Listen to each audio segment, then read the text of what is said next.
Hello, hello, hello, hello, mes radieuses, glorieuses, merveilleuses créatures célestes. C'est la Minute Pia Pia, c'est Félicité qui est très heureuse d'être avec vous aujourd'hui. Comment allez-vous? Comment s'est passée cette semaine? Ah, si on fait un petit radar là. Allez, de la tête aux pieds. Ouh, est-ce que ça va? Est-ce que ça va bien? Si ça va pas, j'espère que le sujet d'aujourd'hui va pouvoir vous apporter une petite étincelle de magie. Et si ça va, eh ben, ça fera qu'en apporter encore plus d'éclat. Vous permettez, je me mets à l'aise, je m'assieds. Parce que comme d'habitude, je vais un petit peu vous raconter ma vie. Alors voilà. Alors vous le saviez, j'étais passée par une étape où j'avais perdu toute mon énergie vitale. Il fallait faire revenir tout ça. C'est revenu, ça se voit, n'est-ce pas? Mais ça n'a pas suffi et j'ai confiance justement à ma team céleste qui m'a confié, si vous voulez, qui m'a proposé, va-t-on dire plutôt, de faire des bains purifiants. Et on s'y est pas pris comme d'habitude. Alors, il y a une personne, merci infiniment, avec laquelle je corresponds, qui m'avait envoyé un livre sur les bains purifiants. Donc, j'avais commencé un petit peu à lire comme ça. Mais là, on m'a demandé de procéder d'une autre façon.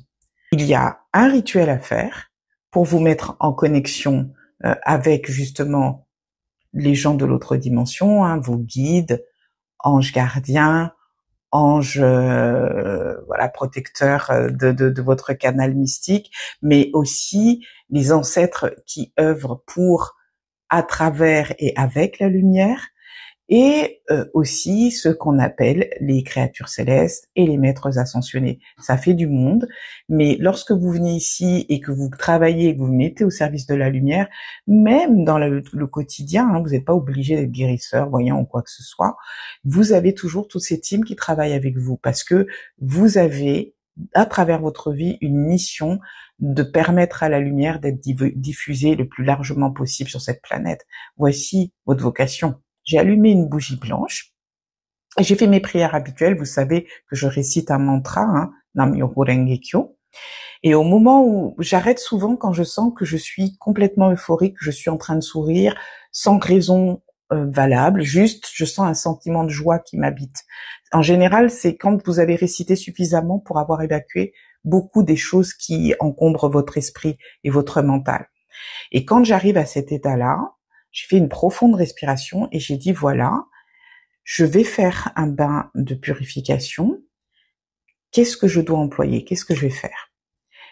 Et là, mais vraiment, vividement, j'ai vu du sel gris, donc du sel non purifié. Donc je vous montre un petit peu, j'en ai un petit peu dans cette jarre-là, du sel gris. On m'a dit, oh, ça fait du bruit, et on m'a dit d'utiliser de l'anis étoilé. Voilà, vous voyez ici. Et donc, j'ai utilisé mon sel gris, j'ai utilisé mon anis étoilé. Et j'étais très surprise parce que c'était la première fois que, dans un bain purifiant, j'entendais parler d'anis étoilé.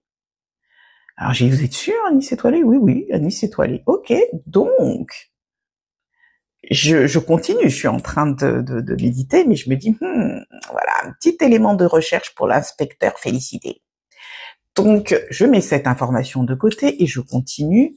Est-ce que je dois faire ce bain aujourd'hui, demain, etc. Et on me dit non, tu fais ce bain jeudi et 3 jours après, tu fais un autre bain. Ok, et qu'est-ce que je vais mettre dans l'autre bain? Et là, on me dit de la bardane, de la cannelle, encore le sel gris, du poivre gris, et il fallait aussi l'anis étoilé. D'accord. J'avais 3 jours, donc j'avais le temps d'aller faire les courses. Mais là aussi, je demande la bardane, pardon. Excusez mon ignorance. J'en avais tout simplement jamais entendu parler. Donc je me suis dit, nous allons enquêter. Mais avant ça, je voulais quand même faire les bains. Donc une fois de plus, pour le deuxième bain, donc bardane, anis étoilé, cannelle, sel gris, poivre gris, tout ça et puis voilà. Et tout ça, on fait bouillir à peu près une quinzaine de minutes. Alors on fait pas vraiment bouillir, on fait frémir. C'est de l'eau frémissante. On mélange le tout, on laisse reposer et ensuite on fait un bain. Comment se passe le bain dans ce truc-là? Parce que ça aussi c'est important. Donc j'ai fini de faire ma prière, ma demande, je remercie tout le monde, c'est fini. Pendant que je fais mes cours, je le fais toujours avec ma team céleste. Donc je demande, mais qu'est-ce que je vais faire devant le bain? Parce que d'habitude, devant le bain, on vous dit, imaginez que vous enlevez vos chaînes, que vous faites ceci, que vous faites cela. Moi, je suis étonnée qu'on me fasse commencer par un bain qui me paraîtrait un bain de faim, mais je fais confiance à ma team céleste. C'est là que va venir mon explication. Vous inquiétez pas, j'ai l'air de bavarder comme ça. Alors pourquoi pour moi il n'y a pas de logique? Ben, c'est là qu'on va commencer ce travail. Et nous allons commencer par parler de l'anis étoilé, parce que c'est quand même la plante, la première qu'on m'a conseillée. L'anis étoilé, alors excusez-moi si c'est un peu joli, mais son nom latin c'est Illicium verum. Alors pourquoi les noms latins c'est important? C'est parce que souvent, selon les pays, les plantes vont avoir des noms différents. Mais quand on les répertorie, elles sont toutes répertoriées sous leur nom latin, ce qui permet d'avoir un nom commun, si vous voulez scientifique, qui est le même partout à travers le monde, bien que le nom, le patronyme, comme on dit, va changer d'un pays à l'autre selon la langue. Donc c'est pour ça que c'est intéressant souvent de savoir quel est le nom latin. Et souvent aussi parce que selon les espèces, vous allez avoir l'anis étoilé et puis ça va être l'Illicium verum ceci, cela, ou l'Illicium ceci, qui fait que vous n'avez pas la même variété, même si elles appartiennent à la même famille.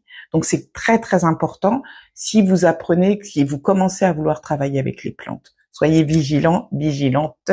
Alors l'élément qui correspond à l'anis étoilé, c'est l'élément air. La planète, c'est Jupiter.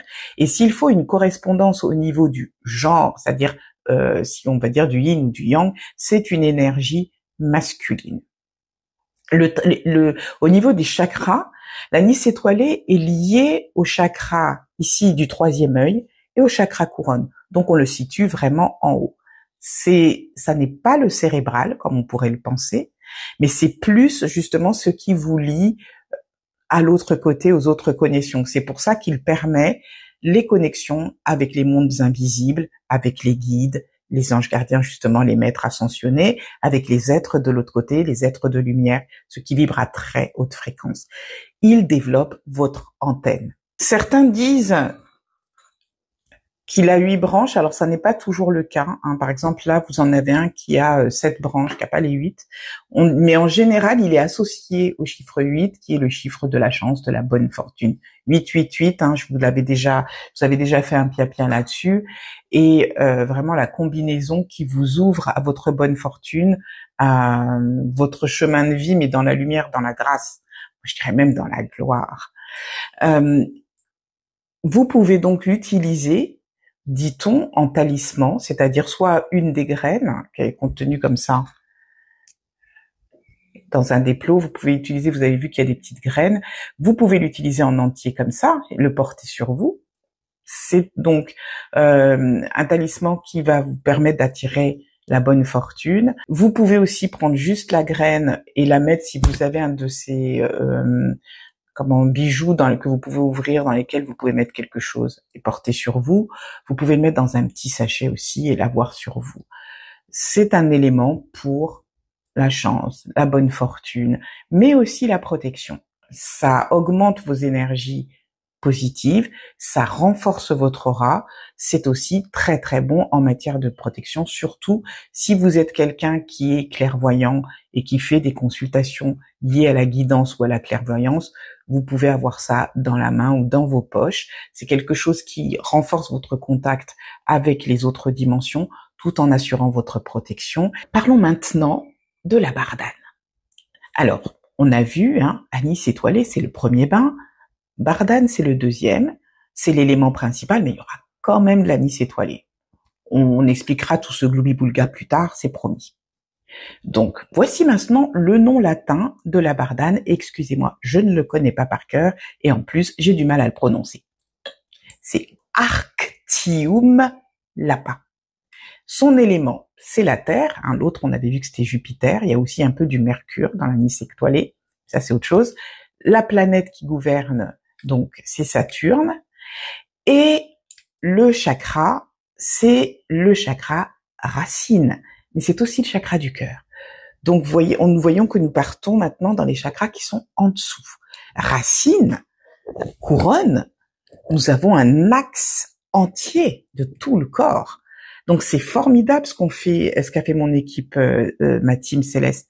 C'est qu'ils sont en train de nettoyer en fait tout le canal énergétique de mon être, en partant de l'antenne jusqu'aux racines. Autrement dit, en partant de l'être éternel, éthérique que je suis, en contact avec l'énergie divine éternelle, et le racine qui me ramène à ma condition terrestre, à mon corps, à ma matérialité et à la matérialité des choses que je fais dans ce monde, dans cette vie. Autrement dit, au travers de ma mission. Est-ce que c'est pas formidable? Alors, que fait la bardane? Eh bien, justement, avec ses propriétés liées aux racines, elle va travailler sur tout ce qui est racines. Donc, d'abord, les petites, comment on peut dire, tout ce qui est d'ordre karmique, d'ordre familial, les engagements, volontaires ou non, qu'on a pu accepter et qu'on continue à accepter de la part de la famille, par l'ADN, par l'hérédité, et puis aussi mentalement, par le conditionnement. On dit aussi qu'elle dissout donc les chaînes karmiques, les contrats d'âme obsolètes, et puis aussi des choses liées à vos vies antérieures.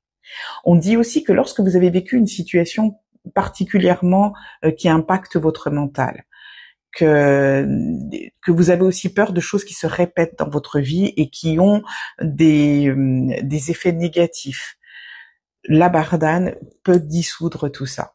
C'est vraiment la plante qui dissout tout ce qui vous empêche de vous élever, qui purifie tout ce à quoi vous allez, avec quoi vous allez vous nourrir, racine, et qui va vous permettre ainsi de vous élever et de vous développer dans la lumière. C'est donc une plante de protection énorme. On l'utilise aussi dans les bannissements d'envoûtement. Notamment, il y a un encens qu'on appelle l'encens d'envoûtement que vous pouvez faire avec des racines de bardane, de la lavande sèche et des clous de girofle. Vous faites brûler ça dans le lieu où vous êtes pour faire partir tout ce qui est négatif de votre maison. C'est un encens que vous pouvez très bien utiliser quand vous arrivez dans un nouveau lieu dans lequel vous allez vous installer pour nettoyer tout ce qu'il restait en résonance des gens qui avaient vécu là avant. Ou si vous avez eu une situation où il y a eu des disputes, où il y a eu des choses difficiles, il y a eu des pleurs, il y a eu etc., vous pouvez utiliser cet encens pour nettoyer et libérer le lieu de toutes les vibrations qui pourraient rester en mémoire dans le lieu. C'est un encens très puissant, puis en même temps, il sent très bon. Donc, la bardane vous aide à rompre avec le passé qui vous empêche de vous élever, et l'anis étoilé vous ouvre vers un futur brillant en connexion avec l'esprit divin éternel. Voilà qui est magnifique. Alors maintenant, je reviens sur ma question. Je dis, pourquoi je me dis que ça n'est pas normal? Je me dis, pourquoi on va m'ouvrir sur un truc et puis on ferme par la racine? Je ne comprends pas. Je fais quand même la cérémonie. Je commence le premier bain. Et en fait, ce qui s'est passé, c'est que dans les jours qui ont suivi, j'ai eu des manifestations incroyables. Des gens avec qui j'étais plus vraiment en relation, pas parce qu'on était fâchés, mais j'avais plus de nouvelles, etc., qui donnent des nouvelles, etc. Les choses se mettent en place. J'ai des conversations, des gens qui étaient un peu secrets qui s'ouvrent davantage. Enfin, les choses s'ouvrent de partout. Je trouve ça très intéressant. Les trois jours se passent. Alors, durant les 3 jours, qu'est-ce que je fais? Pendant les 3 jours, j'ai récité, enfin lu, l'invocation de Salomon. Je vous encourage à le faire. Pourquoi? Parce que l'invocation de Salomon, à travers cette invocation, vous appelez tous les corps angéliques. Tous les corps angéliques. Quand vous la faites, quand vous la lisez, mais véritablement, ressentez ce que vous dites. Quand vous dites machin truc sous mon pied gauche, ressentez qu'ils sont là et qu'ils vous soutiennent. Quand vous dites guide mes épaules, prends mes épaules, etc., sentez qu'on est là et qu'on vous soutient. Si on dit exprimez-vous, criez, imaginez qu'il y a des anges qui dansent autour de vous, qui bougent. Soyez vraiment au cœur de ce que vous êtes en train de lire. C'est une invocation extrêmement puissante. Je l'ai fait qu'une seule fois par jour, chaque jour, durant les 3 jours. Le 3e jour arrive pour mon bain. Alors le bain, c'est comme d'habitude, vous le faites, vous savez qu'après, vous allez plus vous laver et jusqu'au lendemain. Donc moi, je fais le bain le soir, comme ça, je ne risque pas d'avoir à ressortir puisque vous ne vous séchez pas, vous vous séchez à l'air libre et il n'est pas question de mettre de la crème et des lotions. C'est pour ça que j'explique ça. Parce que la crème et les lotions vont complètement changer l'énergie. On va reparler des bains tout à l'heure, je veux approfondir une petite chose par rapport au bain. Mais continuons. Je fais le 3e bain, donc avec les ingrédients que je vous ai dit, cannelle, tout ça, le poivre, machin. Et là, parmi les gens avec lesquels j'avais repris contact, avec lesquels j'avais discuté, tout s'est clarifié. C'était presque un choc. C'est-à-dire que j'ai eu des discussions vraies. Les choses qu'on ne voulait pas me dire ont été dites. Tous les voiles sont tombés. Alors, pourquoi il fallait que ce soit dans l'autre ordre? C'est que grâce à l'anis étoilé, j'étais protégée. J'étais dans une bonne énergie, j'étais sous le 8, j'étais protégée, et lorsque toutes les révélations étaient faites, elles n'étaient pas toutes forcément agréables à entendre, j'étais en disposition énergétique pour recevoir ça sans que ça me blesse. J'ai reçu ça avec sagesse et avec discernement, en comprenant que c'était justement, non seulement un nettoyage, mais une aide de ma team céleste qui faisait le ménage sans que j'ai à en souffrir. Mais ça a été fou. En 3 jours, faut voir ce qui a été fait. Je peux pas vous raconter ma vie, mais il y a des choses qui traînaient. J'ai les clarification absolue, mais sans la souffrance qui vient avec. Donc c'est pour ça qu'on m'a fait ça dans cet ordre-là. Donc je vous recommande chaudement d'utiliser ces outils parce qu'à partir de là, votre canal est clair. Et c'est vrai que vous avez une clairvoyance des choses.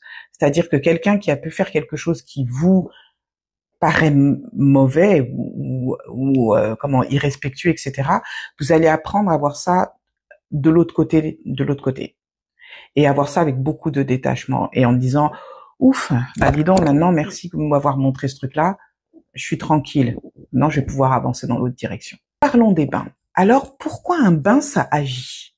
Je fais un petit cours de science. Quand vous faites les bains, c'est votre corps que vous mettez dans l'eau. Ne faites pas l'eau trop chaude. Il s'agit pas non plus d'être dans l'inconfort. Faut être à bonne température. Ces plantes qu'on vous dit d'utiliser, comme j'ai dit, vous faites dans de l'eau frémissante. C'est pas des choses que vous mettez à froid. Il faut vraiment que la plante puisse sortir de son essence dans le liquide. Ensuite, qu'est-ce qui se passe avec la peau? La peau est un filtre. La peau respire. La peau est un élément vivant de notre véhicule, de notre corps. Il a une fonction formidable. C'est une fonction de régulation. Si, par exemple, la peau se rend compte qu'à l'extérieur, la concentration est beaucoup plus élevée qu'à l'intérieur, il va faire sortir de l'eau pour diluer la concentration qui est trop élevée à l'extérieur. C'est souvent le phénomène de la transpiration et c'est pour ça que des fois, dans les saunas, on vous invite à mettre des huiles essentielles, etc., qui vont encore plus favoriser la sortie de l'eau du corps parce que le corps, à travers les capteurs de la peau, va comprendre qu'il y a une trop forte concentration de tel ou tel élément dehors. Je vais envoyer de l'eau pour diluer tout ça. Vous arrivez à comprendre. Donc, quand il fait ça, les pores s'ouvrent. Donc, vous êtes dans un bain chaud, vous avez pris des plantes, etc. Il y a une très forte concentration de quelque chose par rapport à l'information que le corps reçoit. Alors, pourquoi le corps devrait-il réagir à ça? Mais parce que le corps est fait des éléments de la terre. Dans notre corps, nous avons des minéraux, nous avons des éléments de métalliques, nous avons des éléments de métaux semi-précieux, de pierres, pardon, semi-précieuses, et puis nous avons des éléments de la terre, silice, etc., etc. Donc, ce qui nourrit les plantes nous nourrit aussi. Donc, effectivement, nous avons aussi certains éléments de ces plantes en nous. Il y a un écho qui se fait entre ces plantes et nous-mêmes. Les plantes ont un langage énergétique lié à la guérison, bien sûr, mais aussi aux vibrations. Donc, lorsque la peau reçoit ce message, il y a peut-être trop d'éléments de telle sorte dans l'environnement du corps, dans le bain dans lequel vous êtes, les pores s'ouvrent pour libérer quelque chose, pour diluer le tout, mais les pores sont ouvertes. À partir de ce moment-là, les informations qu'apporte ce bain avec ces plantes peuvent entrer dans le corps. Vous avez compris le système? C'est pour ça que quand vous faites un bain purifiant, ne restez pas 5 minutes. On vous demande en général de rester 15 à 20 minutes, c'est pour ça. C'est pour que l'information arrive dans l'épithélium, la peau, pour dire, bon, eh bien, voilà, il va y avoir ce changement. Alors, il y a un nom pour ça, c'est un nom scientifique, on s'en fout. Dans le principe, vous avez pigé le truc. Vous avez compris pourquoi il faut rester 15-20 minutes. Et pour votre conscience, puisque rappelez-vous, le corps, c'est la conscience solidifiée d'une certaine manière, l'expression en tout cas de la conscience solidifiée, vous allez réciter un mantra, une prière, ou vous connecter sur ce que vous souhaitez avoir comme effet vis-à-vis du bain. Le premier bain, le bain avec l'anis étoilé, était là pour la bonne fortune. Donc j'ai dit ce que je souhaitais pour ma vie, j'ai amené des images positives, j'avais mis une musique qui me faisait plaisir, etc., etc. Le deuxième bain était donc pour nettoyer et purger tout ce qui, dans le passé, c'est-à-dire jusqu'à ce bain, était un empêchement ou un blocage, tout ce qui m'embêtait, tout ce que je trouvais un peu caduque, tout ce sur quoi je voulais avoir une sorte de finalité pour pouvoir continuer mon chemin en toute sérénité. Et bien, c'est ce qui s'est passé par la suite. Et je me suis concentrée là-dessus. Voilà, j'ai tel truc, j'aimerais bien que ça s'ouvre. J'ai tel truc, là, je comprends pas. Telle personne, son comportement, elle me paraît bizarre. Tati, tata, tata, tata. Je voudrais vraiment que tout ça soit nettoyé, expurgé de mon système pour que je puisse mener à bien la mission que je suis venue faire ici. Voilà. Quand le bain est terminé, quand le tout est terminé, donc le 3e jour, j'ai remercié bien sûr tous les anges et ma team céleste. Je remercie l'Éternel. Comment pourrais-je ne pas?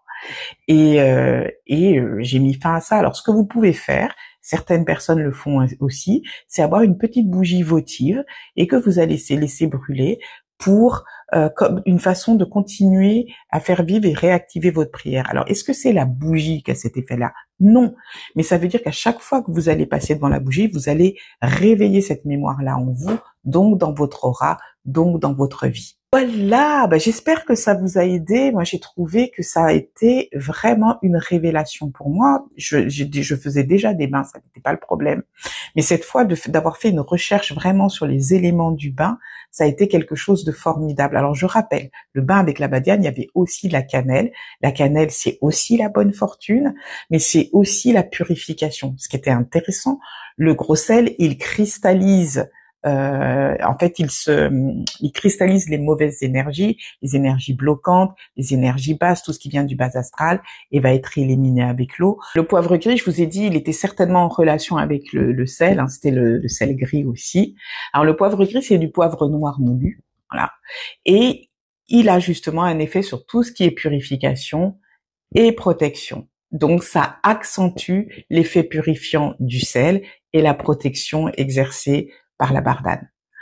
Donc c'était un bain formidable, hein, je peux vous le dire. De toute façon, il m'a beaucoup aidé et effectivement ça se sent, hein, j'ai récupéré complètement mon énergie vitale, mais surtout il a eu le loisir de me permettre d'être très très lucide sur ce qu'était ma vie maintenant, sur des choix que je vais faire à l'avenir, puisqu'on m'a inspiré des choses à faire, et aussi sur les nettoyages à faire dans ma vie, en fait, mais qui se sont faits naturellement, ces discussions avec les gens. Donc, je vous recommande, si vous voulez vraiment avoir des directives sur qu'est-ce que je suis venue faire ici, quels sont mes talents, qu'est-ce que je dois faire, quoi, ces 2 bains-là, espacé de 3 jours. Alors je rappelle, le jeudi, c'est vraiment le jour pour l'anis étoilé. Puis ensuite, vous utilisez 3 jours et vous faites le bain avec la bardane. Parce que commencer par la bardane peut vous exposer à des changements qui peuvent être brutaux et mal vécus. Donc je trouve que effectivement la combinaison voulue par la team Céleste de mettre en quelque sorte un petit coussin pour que je ne me prenne pas les choses de plein fouet a été très très bien pensée. Autre chose, vous pouvez très bien décider de juste vous inspirer de ce que je vous ai dit, hein, de la façon de demander la direction, quel bain je dois faire, quelle plante je prends, combien de jours je dois le faire, comment je m'y prends, et vous serez dirigé. Et vous pouvez, comme je l'ai été, être dirigé vers des plantes que vous ne connaissez pas, mais faites confiance. Mais vraiment, si on vous dit, je dis n'importe quoi, prends un trèfle blanc, ne vous posez pas la question, mais vous pouvez faire une petite recherche en ligne pour savoir quelles sont les propriétés mystiques et ésotériques du trèfle blanc, et vous serez surpris de voir que ça correspond exactement à la situation que vous voulez dénouer. Bon, et ben voilà, hein, la Minute Pia Pia, c'est terminé pour aujourd'hui. Que c'était un bonheur de vous parler. Alors merci, bienvenue aux nouveaux abonnés à la chaîne. Merci à ceux qui m'écrivent, merci infiniment. J'espère que mes réponses vous apportent satisfaction. Merci à ceux qui me suivent depuis toujours. Merci pour vos likes, vos trucs. Merci pour vos commentaires. Ça me donne de la force, ça m'aide à aller plus loin. Merci de me rappeler aussi ma fonction, qui est toujours d'être au service de la lumière. Et j'essaierai vraiment de faire ça aussi longtemps que ça me sera donné de le faire. Je vous souhaite le meilleur. Je vous rappelle, prenez grand soin de vous. Mais vraiment, bichonnez-vous. Rappelez-vous de célébrer la moindre de votre petite victoire. Plus vous le ferez, plus vous allez entraîner votre subconscient, votre conscience, votre RAS, on avait déjà vu ça avant, à se tourner vers ce qui est positif, ce qui est lumineux, ce qui vous permet d'avancer avec cette certitude que vous êtes quelqu'un de particulier, mais quelqu'un de précieux. Envoyez de la lumière aux gens que vous aimez. Envoyez aussi de la lumière aux gens qui nous soutiennent dans leur lutte pour qu'en tant qu'être humain, nous puissions mener des vies décentes. C'est important qu'ils ne soient pas seuls dans cette énergie, dans cette lumière qui lutte contre des forces de l'ombre. Et pour ceux qui se battent avec le bas astral, là, qui viennent vous mettre des pots de banane et tout ça, laissez-les. Pour l'instant, vous avez une fonction, c'est de développer ce que vous êtes à travers la lumière. Le reste, c'est l'Éternel qui s'en occupe. Renvoyez-les vers la lumière, renvoyez-les vers l'Éternel. Comme on dit, cette tâche, je la mets dans les mains de l'Éternel. Moi, je continue à être l'instrument de la lumière pour mon bonheur et le bonheur de tous. Je vous souhaite le meilleur. One love.